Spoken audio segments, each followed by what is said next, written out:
Trump প্রশাসন এবার নিতে যাচ্ছে হঠকারী সিদ্ধান্ত। মার্কিন পররাষ্ট্র দপ্তর এবং ডিপার্টমেন্ট অফ হোমল্যান্ড সিকিউরিটির যৌথ উদ্যোগে প্রায় 2 লাখ বিদেশির বিজনেস ও ট্যুরিস্ট ভিসা বাতিলের পরিকল্পনা করছে।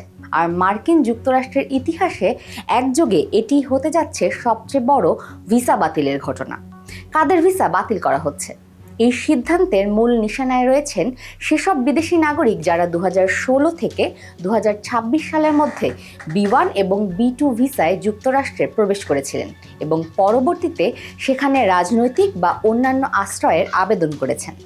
বর্তমান ট্রাম্প প্রশাসনের মতে অনেক বিদেশি পর্যটক বা স্বল্পমেয়াদী দর্শনার্থী হিসেবে অভিবাসন আইনের ফাঁকফোকর তৈরি করতে ভুয়া আশ্রয়ের আবেদন করে স্থায়ীভাবে থেকে যান। স্টেট ডিপার্টমেন্টের মতে এই পদক্ষেপের উদ্দেশ্য হল স্বল্পমেয়াদী ভিসার অপব্যবহার বন্ধ করা। এর ফলে তাৎক্ষণিক প্রভাব কি হবে? মার্কিন কর্মকর্তারা জানিয়েছেন, ভিসা বাতিল মানেই কিন্তু এদের সবাই সাথে সাথে দেশ থেকে বিতাড়িত বা ডিপোর্ট হবেন না।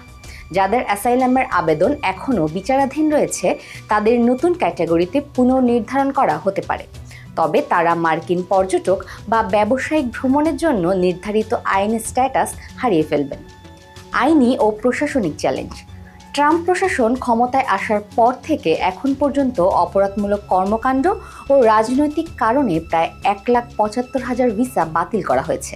তবে এবার আশ্রয়ের আবেদনকারীদের বিরুদ্ধে এমন গণবাতিল ঘোষণার কারণে ব্যাপক আইনি চ্যালেঞ্জের মুখোমুখি হতে পারে প্রশাসন। মানবাধিকার ও আইনি সংস্থাগুলো ইতিমধ্যেই এই পদক্ষেপ প্রক্রিয়ার বিরুদ্ধে আদালতে যাওয়ার প্রস্তুতি নিচ্ছে।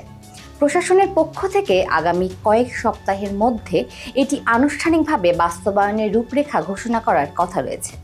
দর্শক, আমেরিকায় বাংলাদেশিদের সব ধরনের দরকারি তথ্য পেতে আমেরিকা বাংলা ডিজিটাল পেজটি লাইক, শেয়ার এবং ফলো করুন।